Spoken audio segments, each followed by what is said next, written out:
সেদিন আমি মিডিয়াতে খবর দেখলাম ডক্টর ইউনূস আয়নাঘর পরিদর্শন করতে গিয়া বলেছে আয়নাঘরে যে সমস্ত নির্যাতন নিপীড়ন রক্ত এখনো লেগে আছে, মানুষকে কিভাবে হত্যা করেছে, এম ইলিয়াসকে কিভাবে মারা হলো, সাগর রুনিকে কিভাবে হত্যা করা হলো, এরপরে ইসলামী আন্দোলনের জামাত ইসলামের নেতৃবৃন্দকে অনেককে খোঁজ পাওয়া যাচ্ছে না, নিখোঁজ করে গুম করে রাখা হয়েছে, ছাত্র শিবিরের প্রাণপ্রিয় তৌহিদি বিপ্লবী তাজা রক্তের সৈনিকদেরকে অনেকদেরকে বাড়ি থেকে তুলে নেওয়া হয়েছে ডিবি পরিচয় দিয়া, অথচ তাদের বাবা মা আজও পর্যন্ত খুঁজে পাচ্ছে না। কতক্ষণ ওই ট্রাইব্যুনালে এদের বাই সিরিয়াল আগামীতে ফাঁসি হবে। আবু জেহেল কূপ খুঁড়েছিল, যে খোদেগা সে গেরেগা। আবু জেহেল কূপ খুঁড়েছিল বিশ্ব নবীকে ফালানোর জন্য, ওই কূপের মধ্যে আবু জেহেল নিজেই পড়েছিল। যেই ট্রাইব্যুনাল বাংলাদেশে তৈরি করেছে হাসিনা, ওই ট্রাইব্যুনালেই আগামীতে আওয়ামী লীগের নেতাদের বাই সিরিয়াল গণহারে ওদেরকে ফাঁসি জানানো হবে ইনশাআল্লাহ। বন্ধুরা আমার, এজন্য করে বলতেছি, শুধু তাই নয়, ডক্টর ইউনূস বলল, আমি ঘুরে দেখলাম, উনি ব্রিফিং করলো সাংবাদিকের সামনে। উনি বলতেছে আমি ঘুরে দেখলাম আইএমএ জাহিলিয়াতের যুগ আওয়ামী লীগ তৈরি করে গেছে। আইএমএ জাহিলিয়াতের যুগ তৈরি করে গেছে। আইএমএ জাহিলিয়াতের যুগে মানুষকে মানুষ হত্যা করত, নিজের বাবা তার কন্যা সন্তানকে হত্যা করত। কতক্ষণ ঠিক না ঠিক? মদ খাইতো, জিনা করত, ভূমিদস্যু, জিনাদস্যু, তারপরে অর্থদস্যু, তারপর জলদস্যু, কিডন্যাপ, এমন কোন অন্যায় আইএমএ জাহিলিয়াতের যুগে হতো না। সেই যুগ হাসিনা 15.5 বছর করে গেছে।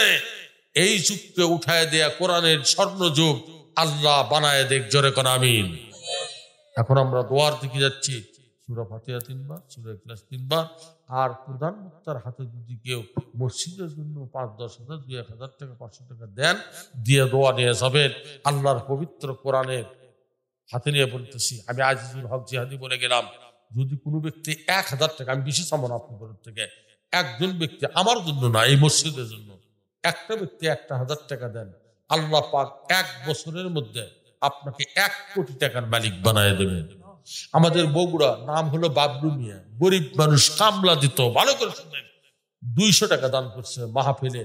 2 বছর পর রাস্তা দিয়ে যাইতেছি, সালাম দিয়ে মুসাফা করে হাত ধরে 2 চোখের পানি ছেড়ে দিয়ে কাঁদতেছে। আমি বললাম, বাবলু ভাই কান্দেন কেন? কয়, হুজুর আপনি দোয়া করছিলেন, ওই মাহফিলে আমি মাত্র 200 টাকা হুজুর কামলা দিতাম, আর ছোট একটা পানের দোকান করতাম, হুজুর 200 টাকা নিয়ত করে দাওয়াত করছিল, আল্লাহ তুমি গরিবই দূর করবা না, মানুষের বাড়িতে আর কাজ করতে মন চায় না, হুজুর 2 বছরের মধ্যে পানের ব্যবসাতে আল্লাহ এত উন্নতি দান করছে।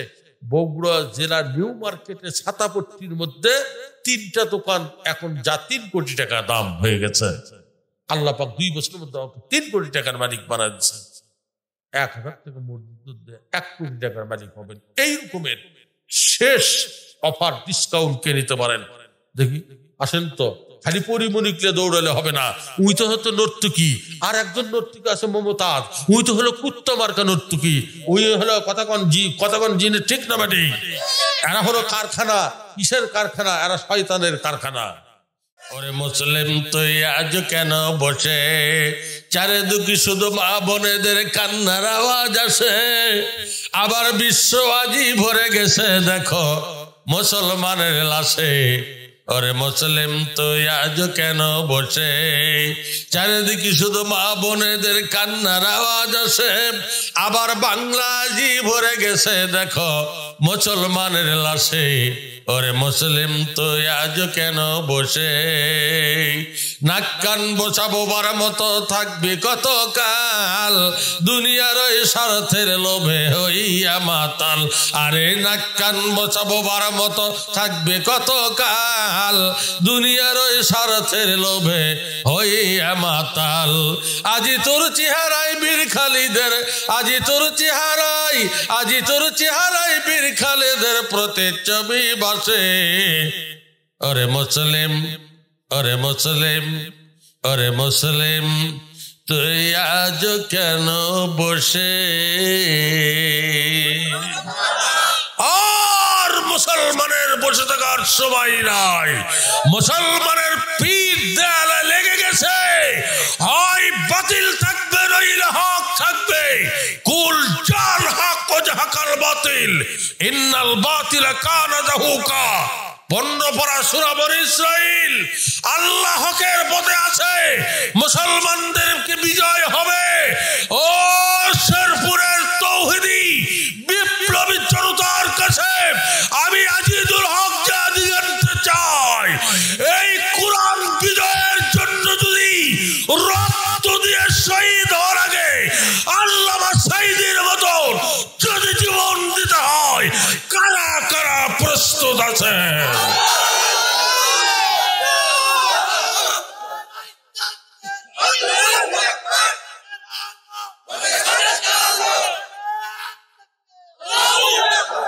কারণ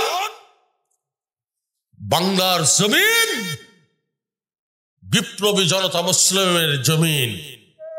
কথা কন না যে বন্ধুরা আমার, আমি কখন আর প্রশংসা করব কোন? এত রাত্রি দিয়েছে। এবারকার যত মাহফিল আমি করলাম, প্রায় শতখানিক মাহফিল আমার করা হয়ে গেল, এই রকমের এত গভীর রাতে কেউ আমাকে দেয় নাই। রামেশ্বরপুর কেন্দ্রীয় জামে মসজিদের উন্নতিকল্পে আজকে তাফসিরুল কোরআন মাহফিল 2025। আজকের মাহফিল সম্মানিত সভাপতি, সহসভাপতি, প্রধান অতিথি, বিশেষ অতিথি বলে বাধ্যমা করছি কি দেখছেন? জনগণ তো আসলে জনগণ খেপালে যা হয়। গত রাতের মাহফিল করলাম চাপায়, তার আগের রাতে মাহফিল করলাম আমি কুষ্টিয়া কুমারখালীতে। আর 3 গুণ ওরা 12টায় আমাকে উঠাই দিয়েছে, ঠিক জাস্ট কাটায় 10টায়। 12টায় আমি শেষ করব। জনগণ বলতেছে হুজুর, একজন মসজিদের সেক্রেটারি এসে বলতেছে কানে কানে, হুজুর দোয়া করে দেন। 12টা হয়ে গেছে। জনগণ করছে ওই সেক্রেটারি ধরে পিটেন। আমরা অসময় আর কি, সেক্রেটারি এক খেলাতি করছে, হুজুর করেন করেন। আসলে মুসলমান এখনো জাগ্রত আছে। ওই সুন্নি টাইম বাংলাদেশের মুসলমান আর দেবে না।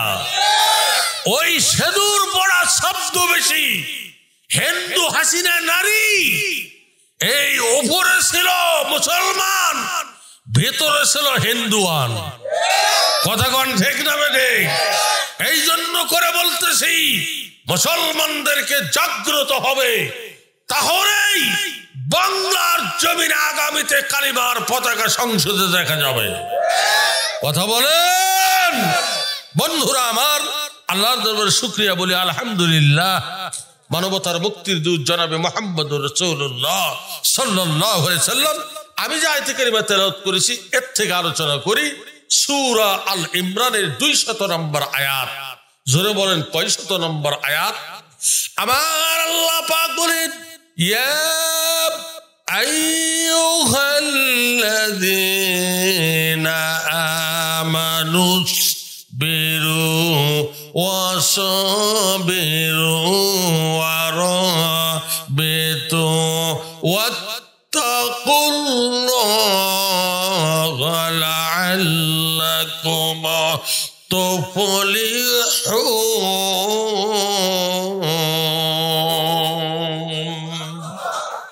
এটা কার কথা?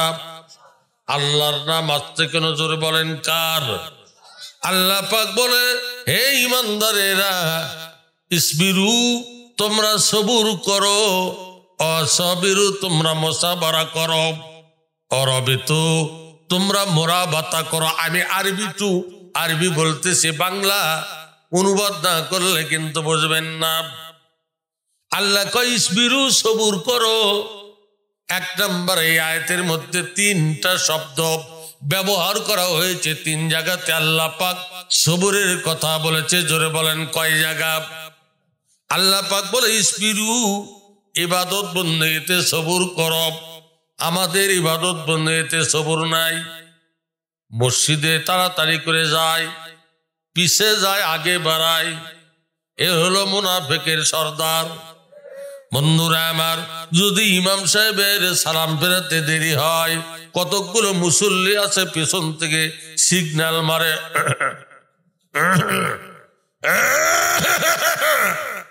তার মানে বুঝাচ্ছে হুজুর আমার হয়ে গেছে, আলুর ভর চলে কি হলো কথা কেন গায়। হয়তো আলমগীর 2য় খণ্ড 56 পৃষ্ঠা বের করো, লেখাপড়া শিখে যাচ্ছে এখানে। এর মধ্যে লেখা আছে যদি কোনো মুসল্লি সালামের উত্তরের জন্য করে গলার শব্দ ইউজ করে তাহলে মাগরিবে তাহরিমা তার নামাজ হবে না, কারণ ইমাম সাহেবই জানে কখন সালাম ফিরাতে হবে। এই জ্ঞান কোরআন হাদিসে তার আছে দিকে 10 জন তাকে ইমামতির দায়িত্ব দিয়েছে। কথা কোন ঠিক না ঠিক? এই জন্য করে বলতেছিলাম, এই জন্য আল্লাহ পাক বলে ইবাদতে সবুর করো ও সাবিরু। আল্লাহ কয় 2 নম্বরে গুনাহের কাজে সবুর করো। বন্ধুরা আমার, এই যে এখানে যুবকদের সম্বন্ধে কয়েকটা কথা হাদিস শরীফের মধ্যে বর্ণনা করা হয়েছে। ও যুবকেরা, সিগারেটের বাক্স পাইলে ফেলে দাও না। আমি মুসলমানের যুবক, আমি সিগারেট খাইতে পারি না। মদের বোতল পাইলে তুমি সবর করো না, আমি মদ খাইতে পারি না। ঠিক না বেটি? তোমার সামনে ঘুষের টাকা এসেছে, তুমি বলো না আমি ঘুষের টাকা নিব না, চাকরি যতই করি, কারণ আমি মুসলমানের সন্তান, চাকরি করতে এসেছি, পারিশ্রমিক নেব, কিন্তু ঘুষ নেব না। কথা কোন ঠিক না বেটি? এই বাংলাদেশে ঘুষ আছে কি নাই? কথা কন। অফিসগুলো ঘুষে গরম, অফিসারদের নাই শরম। অফিসগুলো ঘুষে গরম, অফিসারদের নাই শরম। পাখি দেখিলে তারা ঘুষের হাত বাড়ায়, শান্তি কেন নাই রে দুনিয়ায়, গজব কেন রে দুনিয়ায়।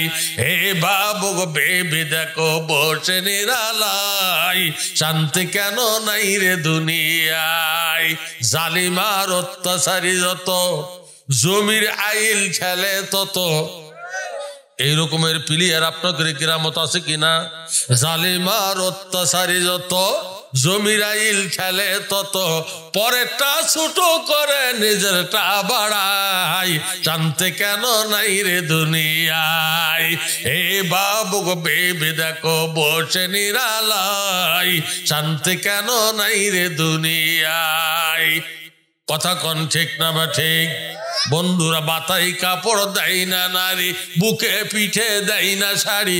মাথায় কাপড় দেয় না নারী, বুকে পিঠে দেয় না শাড়ি। বেহায়া বেশরম, বেহায়া বেশরম চলে বেপরদায়, শান্তি কেন নাই রে দুনিয়ায়, গজব কেন রে দুনিয়ায়। আল্লাহ পাক নারীদের সম্বন্ধে আল্লাহ কোরআনে বললেন, ওয়াকরুনা ফি বুয়ুতিকুন্না ওয়ালা তাবাররাজনা তাবাররুজাল জাহিলিয়াতিল উলা। 22 পারাতে আল্লাহ পাক জানিয়ে দিলেন, বেপরদা যেও না নারী, পর্দার বাহির হইবে না, ইচ্ছা করে নিজের শরীর বেগানারে দেখাবে না।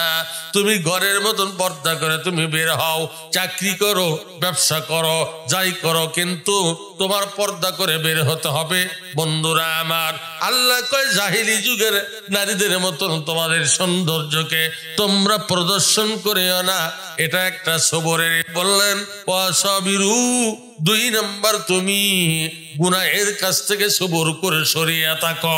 ভাইরা আমার, হাদিসটা বুখারীর মধ্যে 5 বার বর্ণনা করা হয়েছে। সামিতু আলা খামস, বিশ্বনবী 4 বার হাদিসটা বর্ণনা করেছে।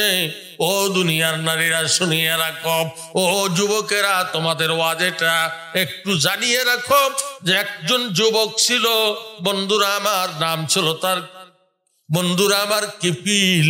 এই কিফিলের কাছে একটা সুন্দর নারী কিছু দিরহাম ধার করার জন্য এসেছে, কিন্তু ওই মেয়ের স্বামী নাই, মারা গেছে। এবার এই সুযোগে কতকগুলো বন্ধুরা আমার যুবকেরা সুযোগ নেয়। দেখবেন মেম্বরের কাছে যদি গর্ভবতীর কাট করতে যায়, যদি সালের কাট করতে যায়, যদি কি বিধবা ভাতা আনতে যায়, তখন কতকগুলো মেম্বর সুন্দর নারী দেখলে ঘরের মধ্যে তুলে নিয়ে ঘোষ গল্প করে আর কুপ্রস্তাব দিয়ে থাকে। কথা কয় না কে? বাংলাদেশে বহু ঘটেছে এরকম। এবার ওই কিফিল রাখতে বলে মহিলা কত নেবে বলে 500 দিরহাম। এই দিরহাম না হলে আমার বিপদ হবে। মহিলা তাহলে তোমাকে 500 দিরহাম দিব, কিন্তু একটা শর্ত আছে, ভালো করে শোনেন। বলে কি শর্ত?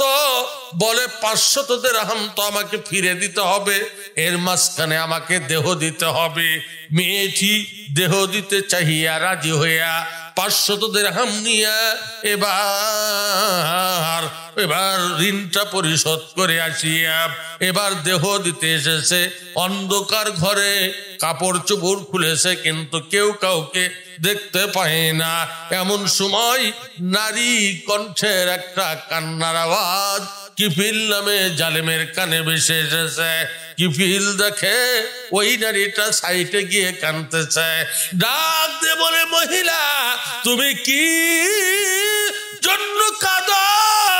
ডাক দিয়ে বলে, কিফিল আমার স্বামী নাই, 500 দিরহাম ধার নিয়েছি, যদি 500 দিরহাম না দিতাম ওই লোকটা আমাকে মেরে ফেলার হুমকি দিয়েছিল। আজকে জীবন বাঁচাতে গিয়ে তোমাকে দেহ দিতে হচ্ছে। আমি লাঞ্ছিত হয়ে কবরে যেতে চাই না। হাসরের ময়দানে কি জবাব দিব? অন্ধকার কবরে আমি কি জবাব রাখব? এইরকম করে আমি ভাবতেছি আর কাঁদতেছি। কিফিল ডাক দে বলে, মহিলা চিন্তা করিও না, কাপড় পরো, আমি তোমাকে ব্যবহার করা বন্ধ করে দিলাম। তুমি যখন কবরের কথা তুলেছ, হাসরের কথা, মিজানের কথা, বিচারের দিনের কথা উঠাইছো, আমি এই 500 দিরহাম আমি আল্লাহর হস্তে তোমাকে দান করে দিলাম। এই বলার পরে ওই রাত্রি কিফিল নামে জালিম মারা গেছে। সকালবেলা লোকেরা বলতেছে জালিম মারা গেছে, ভালোই হয়েছে। চোর ডাকাত সুৎখোর ঘুষখোর যদি মারা যায় তাহলে এলাকার লোকেরা শান্তি প্রকাশ করে। কথা কয় না? এবার লোকেরা বলতেছে জালিম কিফিল মারা গেছে, লাশ দেখার জন্য যাইতেছে। এবার কাফন করিয়া জানাজা করবে, তার পূর্ব মুহূর্তে মসজিদের কাটনিতে লাশটা উঠাইছে। আর আল্লাহ পাক কিফিলের চেহারার মধ্যে জান্নাতি সুরত দান করেছে। বন্ধুরে, কিফিল যে মারা গেছে ওই ঘরের চৌখটের উপরে লেখা এসেছে, বুখারী শরীফের মধ্যে বিশ্বনবী বর্ণনা করেছে, কদ গফরাল্লাহু ইয়া কিফিল, তোমরা কিফিলকে আর জালিম বলিও না। শেষ মুহূর্তে ওই নারীকে 500 দিরহাম দান করিয়া খারাপ কাজ থেকে নিজেকে সামলায় রেখেছিল। এই কাজটা আমি আল্লাহর কাছে বড় পছন্দ হয়েছে। আমি তার জীবনের সব গুনাহ মাফ করে আমি আল্লাহ নূরানি সূরা দান করলাম। আর জোরে কোন সুবহানাল্লাহ। বুখারীর হাদিস। এই আয়াতের এই শব্দের ব্যাখ্যা এটাই লেখা হয়েছে। নাম্বার গেল 2। নাম্বার 3, অরবতু, মুসিবতে পড়লে সবুর করো। আল্লাহ কোরআনে বলতেছে। কোথায় বলতেছে? এই সেই কোরআন থেকে দূরে রাখার জন্য এখনো গোটা পৃথিবীতে মুসলমানের বিরুদ্ধে আমেরিকার নেতৃত্বে ইসরায়েল কাফের প্রতিদিন ফিলিস্তিনের মুসলমানদেরকে হত্যা করে ফিলিস্তিনের ভূখণ্ড দখল করার জন্য আজও ষড়যন্ত্র চালিয়ে যাচ্ছে। বিগততে 50,000 মুসলমানকে ইসরায়েল হত্যা করেছে। গোটা পৃথিবী মুসলমান তার সমালোচনা করেছে। মুসলমান যদি আজও ময়দানে দাঁড়িয়ে যায়, ইমাম মেহেদী আলাইহিস সালাম যখন আসবে, গোটা পৃথিবীর নাস্তিক, মুরতাদ, ইহুদি, খ্রিস্টানেরা পালিয়ে যাবে, পরাজয় হবে। আল্লাহ পাক গোটা পৃথিবীতে মুসলমানদেরকে বিজয় দান করবে। নাসাই শরীফের হাদিস, আল্লাহ রাসূল বলেছে, শেষ সময়ে বিধর্মীদের সঙ্গে একটা যুদ্ধ হবে মুসলমানের। ফাইন উদ্রিক্তহা মালি ওয়া নাফসি আফজালুম মিনাশ শাহাদাই। নাসাই শরীফে গাজওয়াতুল হিন্দি নামে একটা অধ্যায় রয়েছে। হুজুর বলেছে, ওই যুদ্ধে প্রথম মুসলমানরা কিছু শহীদ হবে, পরক্ষণে আল্লাহ মুসলমানদেরকে বিজয় দান করবে। হুজুর বলেছে, ওই যুদ্ধে যদি আমি বিশ্বনবী বেঁচে থাকতাম, আফজালুম মিনাশ শাহাদায়ে, আমি যদি শহীদ হতাম, মালি ওয়া নাফসি, আমি জান মাল দিয়ে ওই যুদ্ধে অংশগ্রহণ করতাম, আমি শহীদ হলে আমি উত্তম শহীদের মধ্যে পরিগণিত হয়ে যেতাম। জোরে কন্যা সুবহানাল্লাহ। বন্ধুরা আমার খেয়াল করেন, এই জন্য করে বলতেছি, মুসলমানের রক্ত দিয়া ধরার জমিন লালে লাল, মুসলমানের রক্ত দিয়া ধরার জমিন লালে লাল, পুত্র শোকে ভাইয়ের দুঃখে মুমিন হৃদয় বেসামাল, পুত্র শোকে ভাইয়ের দুঃখে মুমিন হৃদয় বেসামাল। অযুদ্ধতে আল্লাহর ঘরে পুত পূজারি পাই তারা, দেশে দেশে আজ লক্ষ শিশু খোদার জ্বালাই যাই বারাম। অযুদ্ধতে আল্লাহর ঘরে পুত পূজারি পাই তারা, দেশে দেশে আজ লক্ষ শিশু খোদার জ্বালাই যাই বারাম। ইরাক ইরান পাকিস্তানে, ইরাক ইরান পাকিস্তানে আজকে সবার নিদাহারাম। সন্ত্রাসীদের শীর্ষে দেখি লিস্ট এসে ওদের নাম, সন্ত্রাসীদের শীর্ষে দেখি লিস্ট এসে ওদের নাম। মুসলমানের রক্ত দিয়া ধরার জমিন লালে লাল, পুত্র শোকে ভাইয়ের দুঃখে মুমিনের হৃদয় বেসামাল।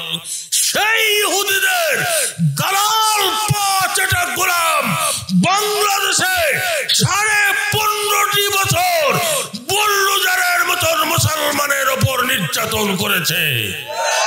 কথা কোন? সেই কাফেরের দুষ্টকে ইহুদিদের প্রেতাত্মাকে বাংলার জমিন থেকে তাড়িয়ে দিছে। এক কাপড় পরিয়ে সুন্নির মতন, ভগন্নের মতন বাংলাদেশ থেকে পালিয়ে দিল্লি গিয়ে ওখান থেকে বসে ষড়যন্ত্র করতেছে। এবার ষড়যন্ত্র যদি বাংলার জমিনে হয়, ওদের দলের সামসারা বাংলাদেশের মাটির সঙ্গে মিশে যাবে। ধানমন্ডি 32-এ যেমন ধুলার সঙ্গে মিশিয়ে দেওয়া হয়েছে, ওদের অনুসারীদেরকে বাংলার জমিনে মিশিয়ে দিয়ে কোরআনের রাজ কায়েম করা হবে। বন্ধুরা আমার, কারণ এই জমিন দিয়েছেন আল্লাহ। এই জমিনের মালিক কে? কথা কন, জমিনের মালিক কে? বন্ধুরা আমার, আল্লাহ পাক বলেছে, জনপদের লোকেরা যখন আমার আইন দিয়ে দেশ পরিচালিত করবে, বারাকাতুম মিনাস সামাই ওয়াল আরদ, কোরআনের আয়াত, আল্লাহ পাক বলেছে, তখন আমি আসমানের সমস্ত বরকতের দরজা জমিনে উন্মুক্ত করে দেব। আরো জোরে কোন সুবহানাল্লাহ। বন্ধুরা আমার খেয়াল করেন, এই জন্য করে বলতেছি, আল্লাহ পাক এই কোরআনে সর্বশক্তি মুসলমানের জন্য করে কিতাব দিয়েছে। কতক্ষণ ঠিক না বে ঠিক? এই কোরআনের মধ্যে সব আছে। কতক্ষণ ঠিক না? আল্লাহ পাক বলেন, তিবিয়ানাল লিকুল্লি শাইইন ওয়া হুদাও ওয়া রাহমাতাও ওয়া বুশরা লিল মুসলিমিন।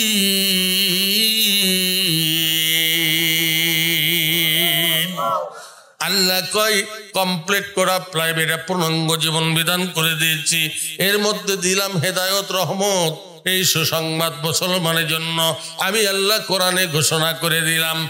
জ্ঞানী গুণী সুধী ভাই, আমি আজ অল্প কথা দিয়ে বিদায় করতে চাই। আল্লাহ পাক এই কোরআনের মধ্যে সব দিয়েছেন। আল্লাহ পাক জানিয়ে দেন, মারাজাল বাহরাইনি ইয়ালতাকিয়ান বাইনাহুমা বারজাখুল লা ইয়াবগিয়ান ফাবিআইয়ি আলাই রাব্বিকুমা তুকাযযিবান।